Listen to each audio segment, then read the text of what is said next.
Hi everyone, Kathy Beltran with Sacred Dance with Trans. I'm so excited, so grateful to have Jo Bradley here. She is a physical medium from London, UK. So grateful to have her here because we are going to talk about all of her work that she does. I mean, she sent me so many things. I researched her, I saw all these beautiful things that she does with photographs. Her pictures are just crazy. They're so beautiful. I'm so grateful to have you here, Jo Bradley. Everyone, hello. Jo Bradley. Hiya, thank you, Kathy. Oh my God, thank you so much again. I wanted to start out and ask you, what inspired you on your journey? How did you start? Where did the passion start for you? Well, I've always heard and seen spirits since the age of 4. I had the classic imaginary friend. My mother didn't encourage or discourage, really. She was clairvoyant, although she never did anything with her own gift. When I went to school, it kind of petered out because, you know, the teachers are kind of saying to you, who are you talking to? Well, I'm talking to my friend. Well, there's no one there. I went through life, obviously, raised a family, had my own business, and then all of a sudden, my world kind of crashed around me, really. And I started to withdraw within myself, kind of lost myself really for a little while. And then one day I decided that I'd phone a psychic line. You know, people laugh at me. They go, well, you're a medium. Why did you phone a psychic line? Because we all need guidance sometimes. And the lady on the other end of the phone said, I can't connect with you. And I said, what do you mean you can't connect with me? I was very annoyed, very disappointed. And she said, all I can say to you is they're waiting for you at college. And I said, what college? And, you know, I hadn't been to college when I was younger. So eventually I ended up at the College of Psychic Studies in London. And I was tutored by Tony Stockwell. Don't know if you, street psychic. Brilliant, brilliant man. And it was he that said to me, took me aside one day, and he said to me, you're a physical medium. And I said, oh, that's nice, darling. What's that? Never heard of the term. And he said, well, you know, go home, research it. And that's kind of how it started for me. So I came home and I spoke to a friend and I said, apparently I'm a physical medium. She said, what is it? I said, I don't know.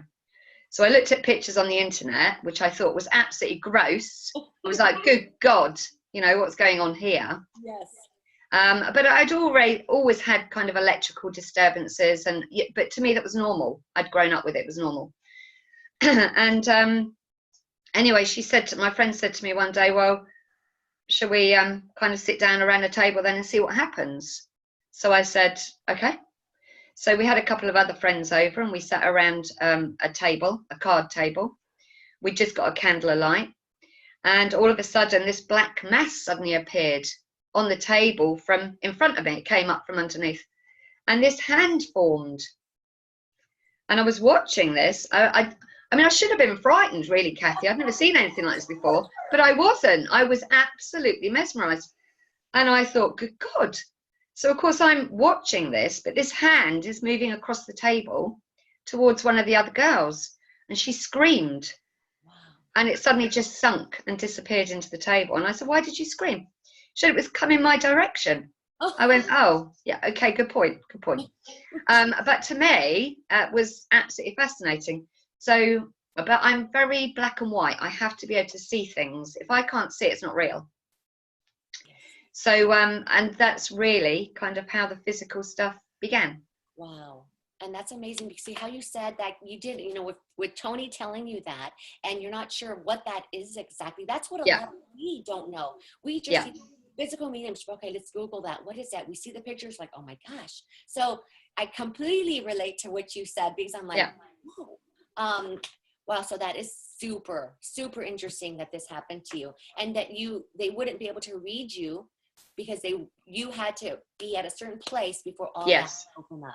That's what I think. Yes, that's what I think. So you've been on this journey for quite some time now. Yes, since, 12, 13 years, something like that with the physical. Wow. Yes. But I've been quite lucky because lots of things have just kind of manifested I didn't really have to do a great deal of work, if you know what I mean. Yes. Things would just literally happen. And of course, it was, I suppose, the spirit team just trying to really draw me in and go, look, you know, this is what we can do. And lots of people would sort of say to me, what is it? I go, well, I don't know. Well, how did it happen? I don't know. But of course, the more it happened, the more I wanted to understand and the more I wanted to move forward. Spirit photography, for instance, I was running a workshop one day and I took a photograph and it was the classic spirit extra. And I got so excited. I was, oh my God. And I do. And that's the thing. I still get really, really excited when new phenomena starts up.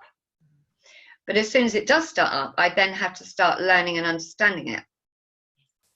So, yeah, so with the spirit photography, I never know if I'm going to take a picture and whether a loved one's going to be in it or not. Can never make a guarantee with it, but it's more than just orbs. It's actual faces, people's faces that they recognize. So, yeah, so that's kind of how it all started. Oh my goodness. And that's what I wanted to talk about, your work with photography and the pictures that I've seen of yours. I'm like, wow, it's just so amazing to me. So I know what you mean about anytime, like when I'm talking with you, I just can't help but get excited. I'm going to absolutely have to watch this interview again because I'm just, you know, like this. Oh, bless you. I wanted to talk to you about your work, the work that you're doing now, your research, you know, the online stuff, everything. Well, at the moment, we're doing some Skype experiments. There is a wonderful man, he's a retired scientist called Norman Hutt, who actually co-wrote my first book.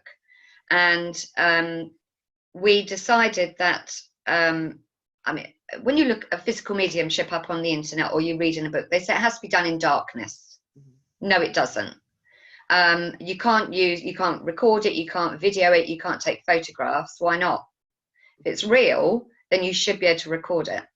So, of course, a lot of the work has been about recording it, getting people to photograph me when I'm doing the work and this type of thing to get the actual evidence. And then, of course, we got the voice box, the ectoplasmic voice box, videoed in white light. So I don't really like the word no you can't, or the phrase no you can't. Yes, you can. Yes. And Spirit wanted us to get the evidence. So we decided with Skype experiments that there are people all over the world that never have access to physical mediumship. And I said to Norman one day, wouldn't it be great if I could log on to Skype, someone could Skype me from Australia or America or wherever. I simply sit in my seance room with the red light on and their own loved ones through independent direct voice can speak to them using the voice box. And he said, yeah. He said, knowing you, he said, you'll want to try it. I said, well, yeah, I do want to try it.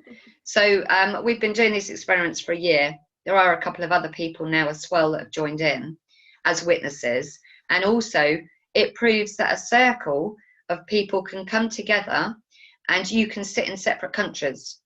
The energy is still taken from spirit. You know, they come and collect it. So the distance, it proves that you don't have to have a circle where people sit in the same room.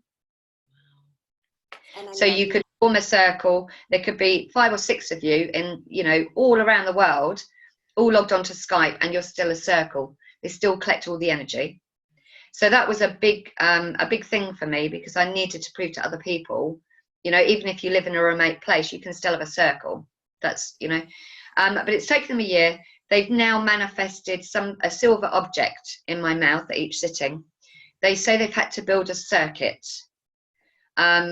Yes, they can use the voice box and the red light is fine, but adding the computer in and whatever comes from that, sorry, I'm not a scientific person, so I've no idea, but whatever comes from that, it's very difficult for them to use all the technology to get the sound out. So they've now created this object, which they manifest within a few seconds now in my mouth, which looks like silver. Norman Hutt, being an ex-scientist, said, well, actually, that makes sense with it being silver, something to do with electricity. So we're very, very hopeful that, you know, a few people are going to benefit from this quite soon. Well, you know what? I hope. I mean, I was privileged to see some of these photos of yours, and I sure hope that you're able to share this. At least, are these photos that you sent me, are they from your webpage? No, they're on my Facebook page. Oh my goodness, great. Yeah, so anyone can log onto my Facebook page and they can just go through my photos. We absolutely want to have members do that because they're amazing when you see these pictures and you'll be like, what? I wanted to talk about, I love that you brought up not having to do the work in the dark. Yeah. Because everybody does believe that you have to sit in the dark. Yeah. And I love the fact that you realize that you don't have to sit in a physical home circle. You can do this online, because a lot of members question whether this can be done. And I personally do an online one. And so I feel that I've seen that energy. So I know that it can be done. So I'm so grateful to you. I think what people forget is when they talk about physical circles, they go about the old scientists, you know, that used to be involved back in the heyday. Yes, of course, they're still working with the circles from the spirit side, but we've got all the modern day scientists that have passed over as well. So you've got all the modern day scientists over there that understand, you know, computers and all our modern gadgetry. So spirit don't, you know, they don't lapse behind us. They keep up with us. In actual fact, they're far more advanced than us. But what I mean to say is we, you know, physical mediumship has to change and keep up with the times and use the modern equipment that we've got. That's why it's here. Yes. You know, so people do forget. They go, oh, well, you know, that's how it used to be done. Yes, it is. They don't, you know, what they've achieved, they can do again. So look back in the history books. There's photographs of Florence Cook materializations. There's Leslie Flint had his voice box photoed, which I think was infrared. And today you look at most of the PMs and they say, well, you can't photograph it, you can't film it. Spirit do not go back. What they've done once, they do again, plus more. So I don't even know where this modern day, you have to sit in the dark and you can't film or take photographs. I don't know where that's come from. I find it quite frustrating. Well, I like it because there's like the pioneer way. And now with all this new technology, there's like a new way because they have to evolve to something with what we're working with now. Yeah. And I love that because it reaches so many. Being able to do it online, have that base with the internet. Yeah, absolutely. It's absolutely amazing. I mean, so many people are going to love hearing this from you because they send me messages and I'm like, you know what? I can only tell you my experience. This is how I feel. But, you know, I hope to get somebody on here that can really share their experience and validate that. So this is wonderful news. I wanted to talk about your development. So many members are very interested in this work. And, you know, I want them to have an idea of what it takes. I know, can anybody be a physical medium? No, you have to have the right physicality. I did ask my guides about this once. They said roughly 1 in every 100,000 has the right physicality. Out of that, a very, very small group of people will actually sit for it because perhaps they've been brought up in a very strict Catholic background and aren't allowed to go near it. Others will be complete and utter cynics and they go, it's a load of rubbish, I'm not doing that. And if phenomena started around them, they'd just put it down to imagination or coincidence. So there are very, very few, unfortunately. Yes. Saying that, I do teach and obviously I run retreats so that the energy can be still experienced by people that probably can't sit and develop it for themselves, but they can still have an experience, maybe transfiguration and this type of thing. So it's very important for me that other people do experience it so they know it's real and they know the feelings that come with it as well, because it can be quite a lonely pathway being a physical medium, because you meet lots of people that are quite egotistical. They don't mean to be, perhaps, but you know, so sometimes you feel almost saddened that, you know, there's this ego and this jealousy that's going on, and the physical effects that actually a physical medium goes through sometimes are very, very unpleasant.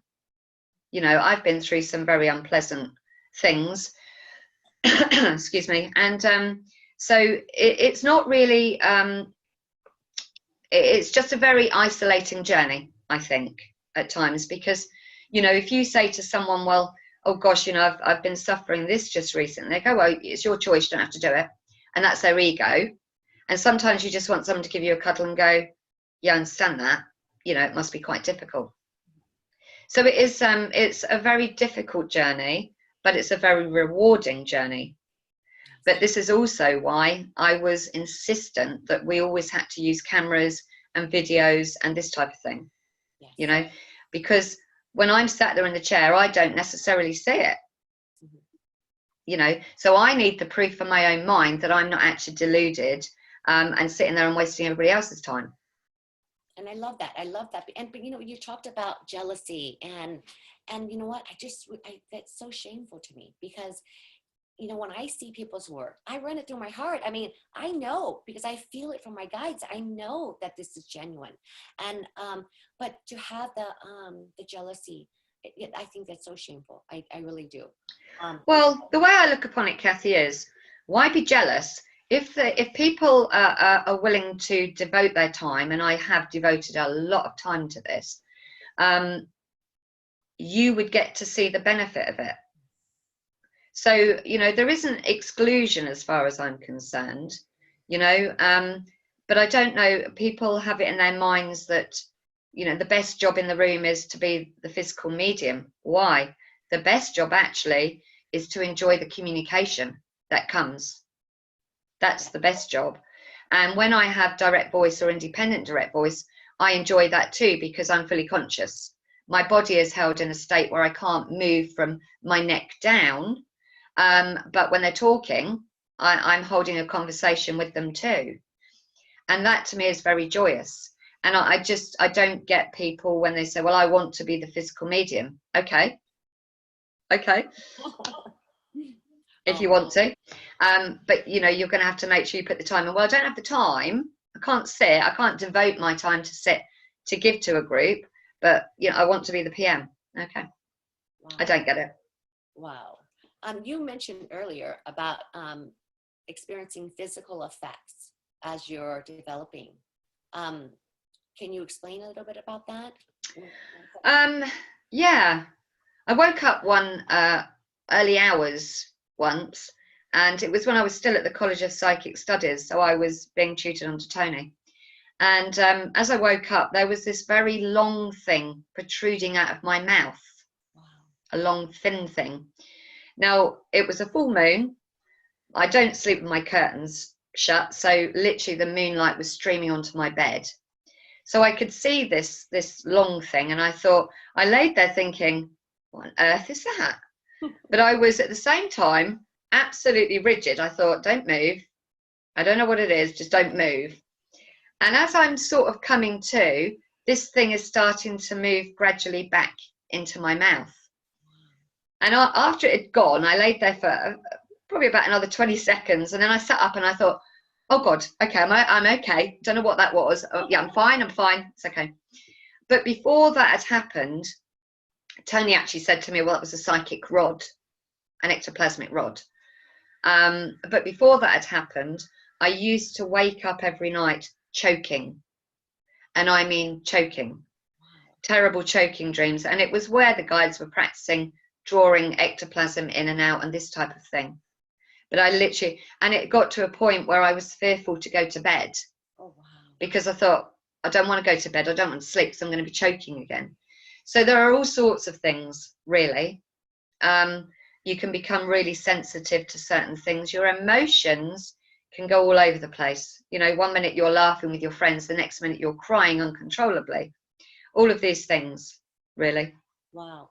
And I love how you said that, because as I've talked to other people, they mention, and I've read this as well, that guides come in when you're sleeping to work with you. Yes, they do. They come in and adjust you. Yes, yes. Yes, they do. So that is amazing. Yeah. I wanted to talk about more of your work with independent voice and direct voice. What exactly is that? Independent direct voice is where you get a voice just from mid-space, anywhere in the room. So it could come from up near the ceiling. And it's a voice, actually, the ectoplasmic voice box, they will actually project their voice into that. But it's almost like they shoot a speaker off into the room, and they'll move the end of the speaker around until they find almost like a good reception, so that everyone can then hear them. Direct voice is where there is a trumpet, a spirit trumpet flying around the room, and the voice will speak through the trumpet. Strangely, the rarest is independent direct voice, and that was what we had in our circle before direct voice. But you would think it would be the other way around. You know, you think of it, them picking up a trumpet, moving it around, and then speaking through it. That would be far greater, you know, more difficult for them to get up. But it isn't. I don't know why, but it isn't. Wow. So yes, that is absolutely amazing. I've seen the pictures of the voice box that was created. Yeah. I know that with development with you, was it fast? Did this just happen so quickly, or did you 27 months. 7 months? Wow. Yeah, 27 months. Wow, 27 months. So is it important to just, I want to talk more about the development with others. Would it be that important to sit for spirit every day, sit once a week, once a month? Sit in the power every day.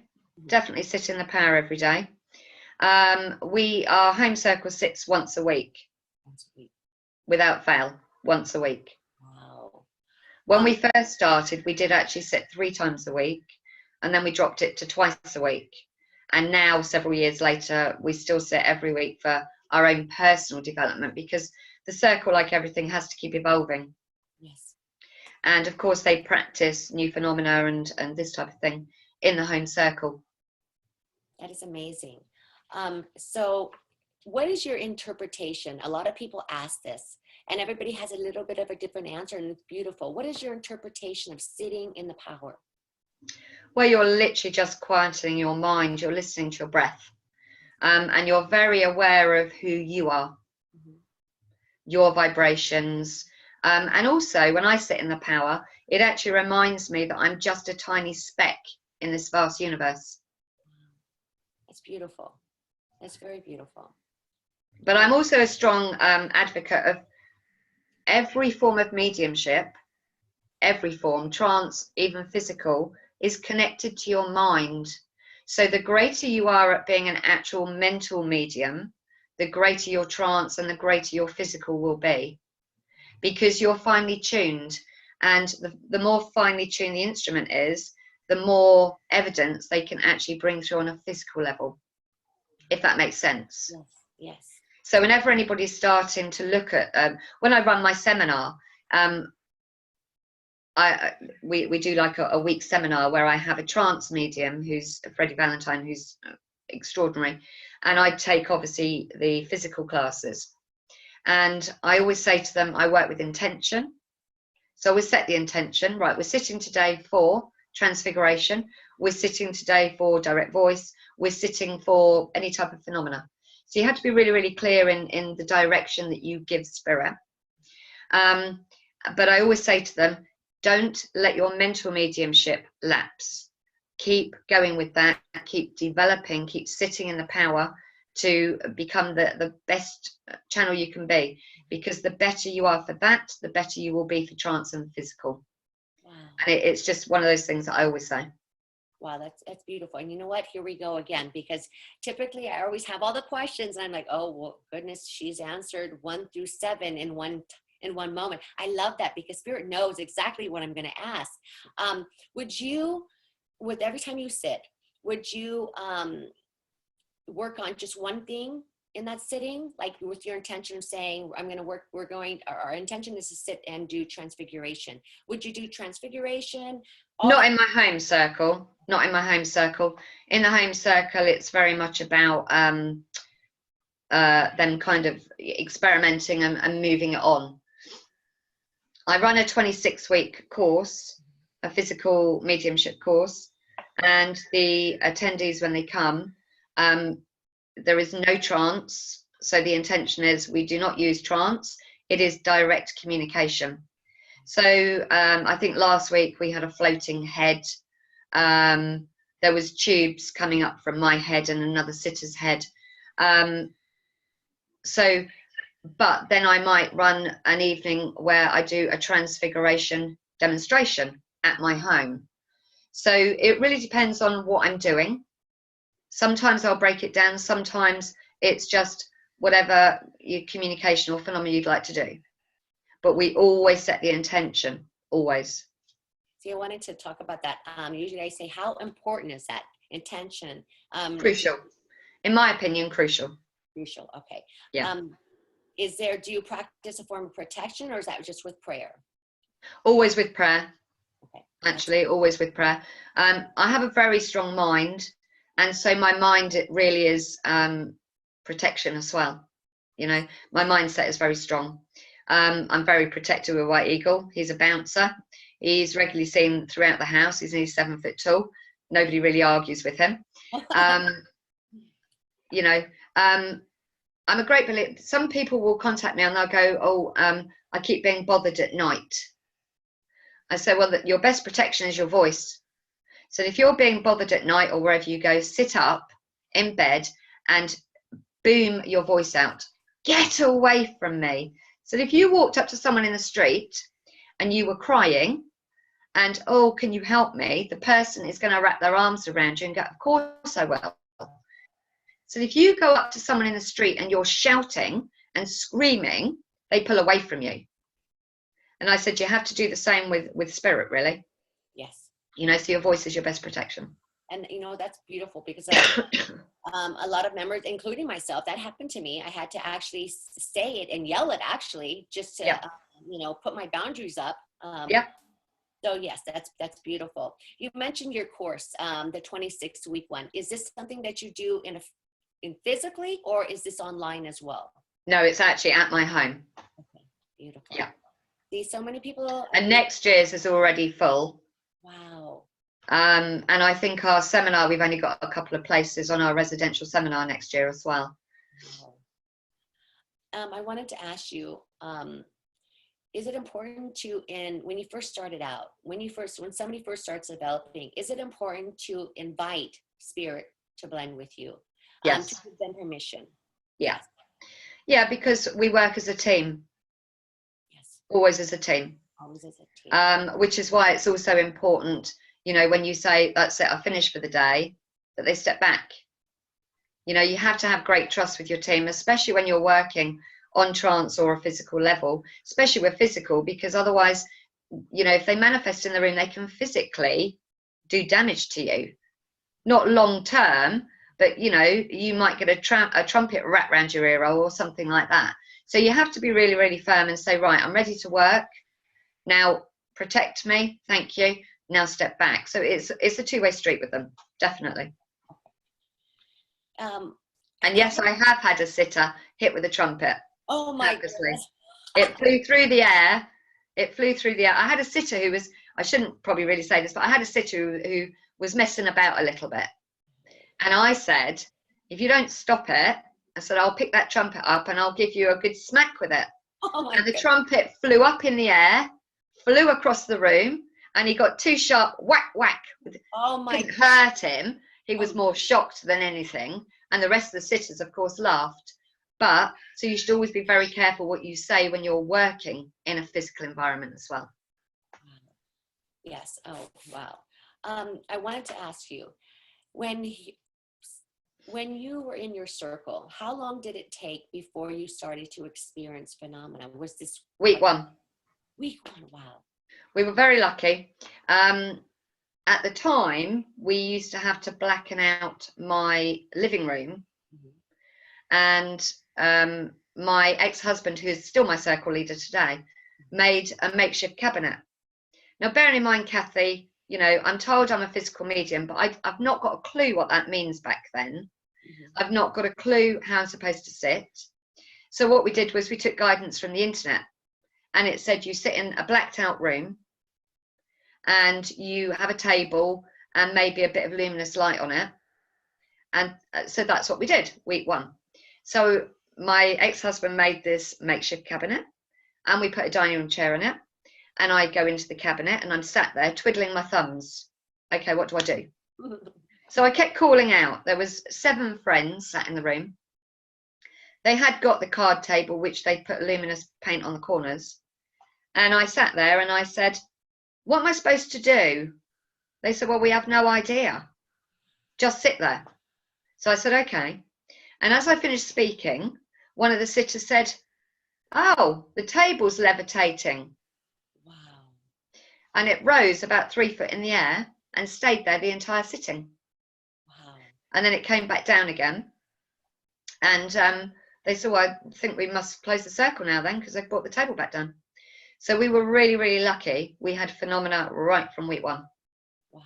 And see, I like However, saying that, a lot of circles, and the same with ours, is you will find that phenomena will happen to show that your group maybe has potential to be developed, but then it will go very, very quiet, sometimes for months on end, where nothing seems to happen in the room.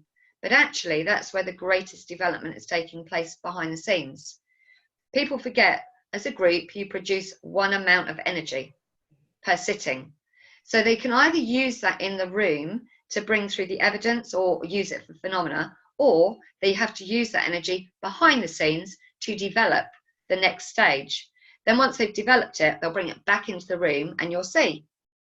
So people should never kind of think, oh, well, nothing's happening. A great deal's happening. And So I love that, because they say that there's lots of, you know, when you're sitting and you don't experience anything, yeah, there's work being done in the background. You just don't know. absolutely. Yeah, they have to be able to practice it behind the scenes, and then they bring it into the room to make sure actually that it can either be seen or heard. Wow. You know, and so of course that week when they show you, well, look, actually we've been quiet because this is what we've done. Here you go, look what we can do now. Then everybody goes, oh wow, you know. Then it will go quiet again, where they're moving it forward again, and the energy is being used behind the scenes, like backstage. Then it's brought back in again. So people should never get bored or worried or think that their circle, you know, oh well, nothing's happening, because it probably is. Probably is. Wow. How did it feel the first time, if you can remember? How did it feel to blend with spirit for the first time? Absolutely awful. Wow. Awful. Painful. I felt like my body was about to burst open. I felt like someone was actually stepping inside my physical body. And I felt myself being stretched and pulled, and in my mind it was very confusing. I could hear someone talking, but I was having a row with them in my mind. Like, who are you? They're not talking to you, they're talking to, who are you? You know, so it was very, I can't say I'm a natural trance medium at all, you know. So yeah, but that's the honest truth. Yeah, most uncomfortable. Most people say that as well when it first happens for them. Right. Okay. Do you feel that that a part of us remains, our consciousness remains in you know, when we're in trance? Yeah. When people are developing trance, and you've obviously got a lot of really good trance mediums that you've already interviewed. Sadly, I've only been able to watch one video so far because I've been a bit busy.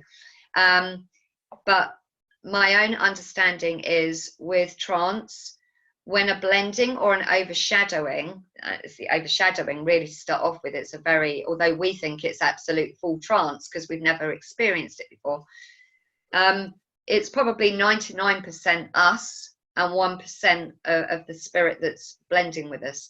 And obviously over weeks, months, years, that blending becomes more and more. My guides always say to me, to develop a really, really good trance medium takes on average 7 years. Wow. Wow. How true that is, I don't know. But I can only ever relay what they say to me. You talked about White Eagle. Yeah. And this is your guide. He's my bouncer. Your bouncer. I love that. I love that. I love that. He does take great care of the circle. He heads our circle, our physical circle. And he is not afraid of ejecting anyone on spirit side. Wow. Because obviously, you know, not everyone who's on the other side are particularly nice. So Yes. he does make sure that he is a good bouncer, and really only allows through the souls connected with someone in the room. Oh, that's beautiful. That's beautiful. Um, should there be harmony? You know, I wanted to talk about, you know, a lot of people are going to start forming those circles because they hear Yeah. this now and they know that they can do this online. So there was a lot of questioning about that. How important is it to have harmony between members of a circle? Oh, absolutely crucial. In actual fact, my second book that I wrote, called Pathway to Spirit, in the back of that book, I've written a guide for people that actually want to set up a circle. Now, the sitters are the most crucial element of a circle. You could have a medium, a physical medium, who has the best potential that we've ever seen. And if they don't have the right sitters, they will never develop. Wow. That's how important the sitters are. There should be no ego. You shouldn't have people that are newly bereaved. That's a biggie, actually. People go, well, I'll be fine. Actually, no, you won't, because bereavement to me it's like an illness. You know, it's a physical pain that we feel. And no matter how developed you are or who you are, when we go through bereavement, we miss that physical touch. We want that bridge. So when you sit in a physical circle, if you are newly bereaved, your thoughts will automatically go for your loved one. Are you here? I hope you're here. The other sitters have a natural desire to want to help the bereaved. So their mindset will be, oh, come on, try and come through for her or him. Doesn't work. It's a development circle. So the mindset of the sitters should be, you know, anyone who wishes to connect with us initially. So I always say, if you're bereaved, you should be stepping out until you are suitably past that bereavement, in order to be clear-minded and not focus on your loved one. Wow. Yes. Because the work, as you're developing, that's who we want to help, are the bereaved. But the bereaved are not suitable to sit and help a developing group. That's good. And you know what, you did mention, you have 2 books out and 1 currently in the making. Can you talk about the books real quick? Because I do want to add those into the comments. Yep. Spirit in the Physical is the first book. Both of the books are available on Amazon, actually. Spirit in the Physical was co-written by Norman Hutt, who is the scientist, the ex-scientist. And it's actually about a lot of the phenomena that they kept doing around me and to other people while I was there, to kind of draw me in. It was about drawing me in, getting my attention and going, come on, let's sit. So that's what a lot of that is. I do get a lot of people write to me and they go, oh my God, I had to stay up all night and read the book because I couldn't put it down halfway through. I was too scared to. Oh my goodness. But then when they read it, they go, actually, it wasn't scary, but I couldn't leave it in the middle. I had to finish it to the end. Because to some people, if they've not experienced some of the phenomena, they might go, oh my God.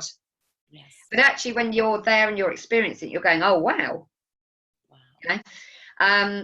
The second book was written solely by myself, Pathway to Spirit, and it actually charts my development as a physical medium. Mm-hmm. So it talks about workshops and it talks about my actual personal development. And then at the end, there is this guide to help others. But what I do say to people, if they are sitting to want to develop, read the book. If it resonates, then adopt whatever it is. If it doesn't, reject it, because we are all different. We are all different. So our teams will always work with us differently. Beautiful. Then I'm also writing a third book at the moment called The Weird and the Wonderful.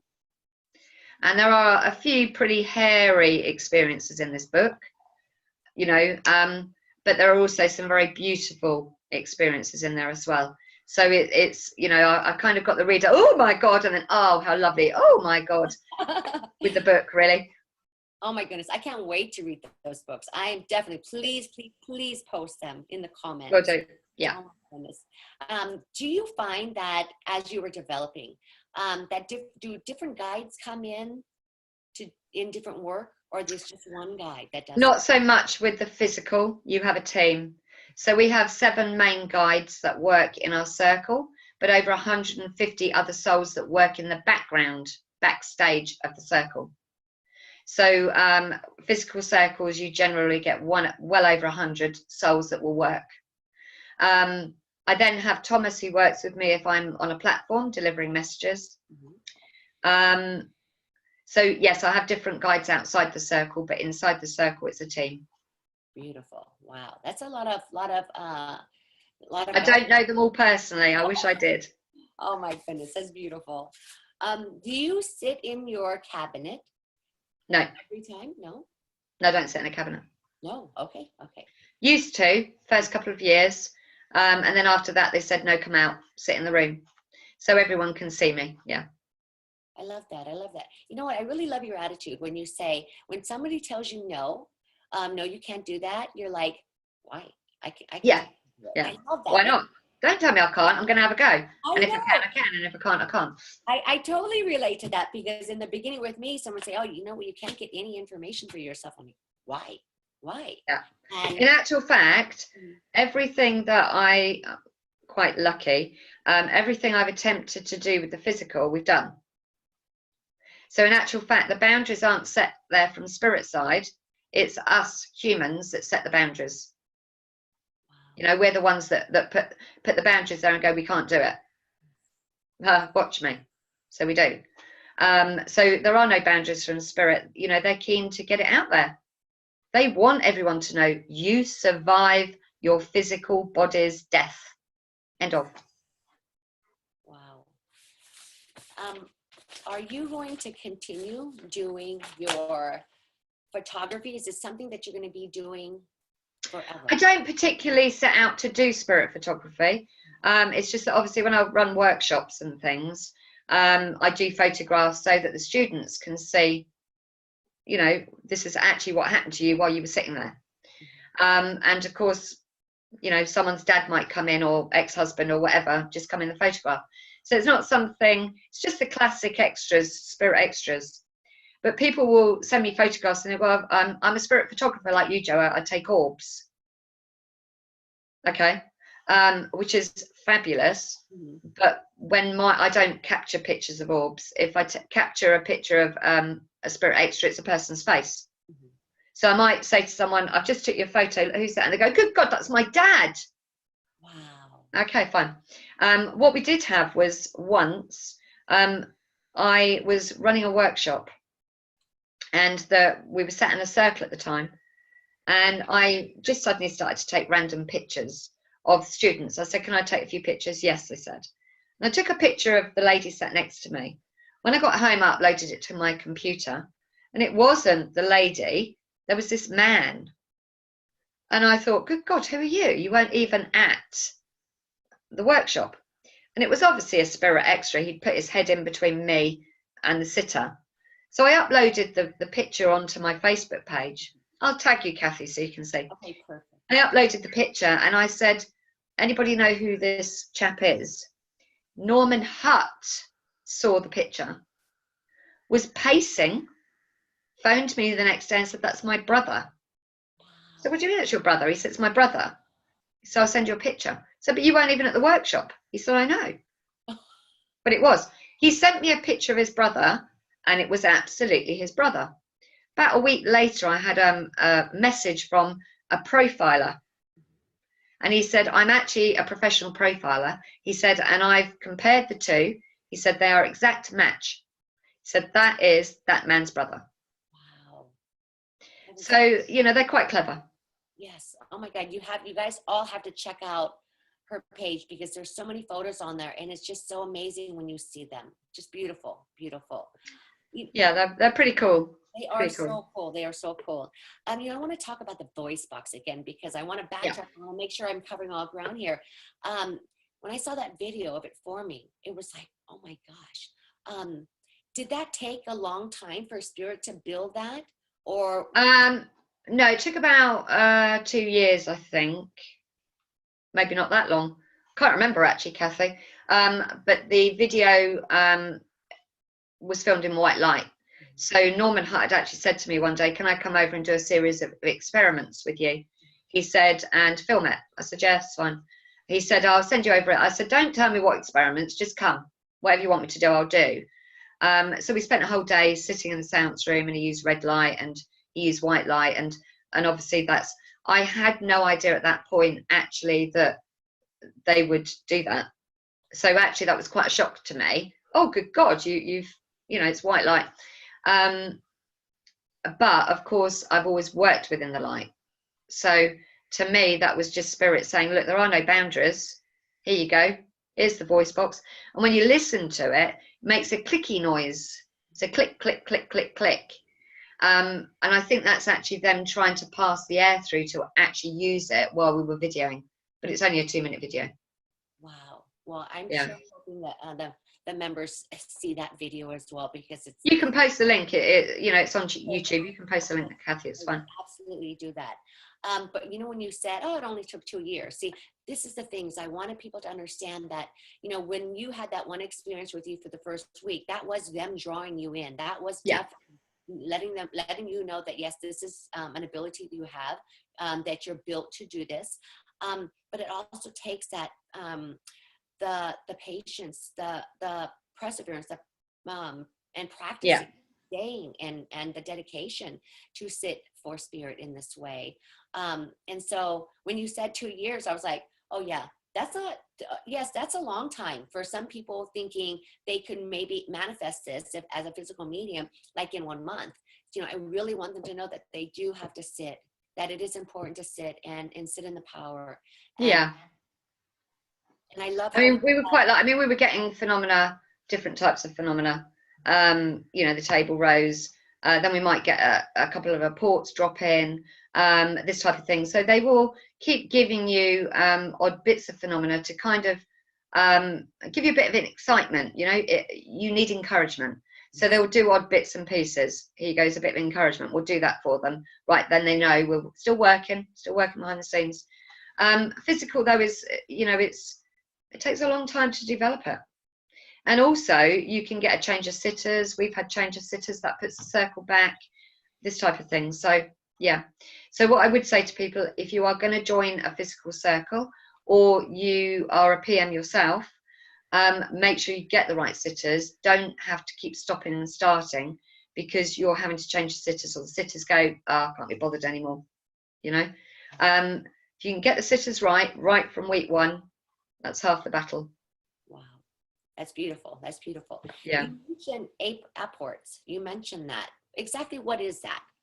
An apport is an object that spirit will bring to you, either from a different location, or maybe from within your home, but not in the seance room.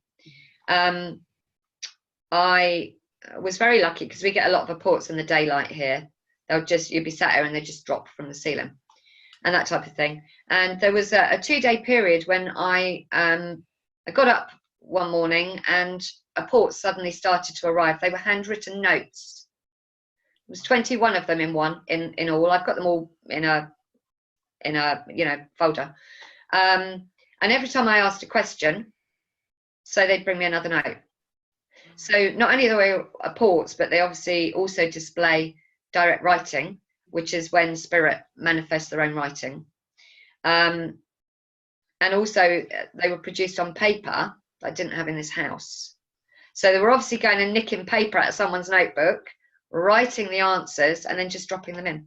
Wow, that is so amazing to me. I mean, yes, a lot of people are going to be asking questions once they watch this interview. So, but it's amazing. I love the work that you do. I love how you decided, it was almost like a scientific approach, because you wanted to. Oh, it's scientific, yeah. Yes, you wanted to make it. Even now, scientific approach to it, yeah. Beautiful. Has to be, really.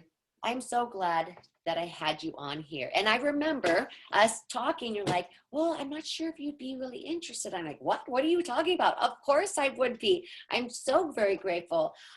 Lastly, I know you kind of gave a bit of advice. Is there anything else that you could tell members, that if they're interested in this way, any last bit of advice for them to start out? I think it's really important for people to sit in the power and to try and get a connection with whoever is with them, as in a guide.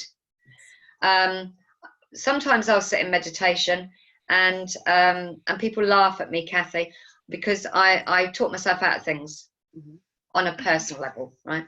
So I'll go into, I'll say, right, okay, I'm going to meditate and I need to have a meeting with my guides. Are you there? So off I go and I sit. So I'll be sat in the secret garden where I go, and I'll be having a conversation, and they'll answer me. And then I come out of meditation, and then I'll phone up my best friend who's also a medium, and I'll go, I've just meditated and I've spoken with White Eagle and the rest of the team, and they've told me this. Yeah. Well, no, I think it might be me answering myself. The hardest thing is about trusting when it's about ourselves, getting guidance for ourselves. So if people out there can really start to build that trust and know that, you know, you have no reason to sit in meditation, ask questions, and then to answer yourself. You have no reason to do that. You know, scientifically, we go in and we're asking these questions because we genuinely want answers, or we want the inspiration. So don't do what I do, come back out and go, nah, you know, that's ridiculous. I've just answered myself. Because what happens then is my guides then have to bring it to me another way. I'm lucky that they can, but a lot of other people won't be able to get that contact initial. So please, if you sit in meditation, just trust what you're being told. Just trust it. You know, don't talk yourself out of it. I love that. I love that.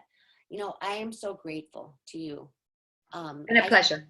I feel like Spirit is leading all of this work, because I feel like I don't have to do too much work to reach out to people. I'm being referred, and people are saying, you need to talk to this person and this person. I'm like, okay, I absolutely will.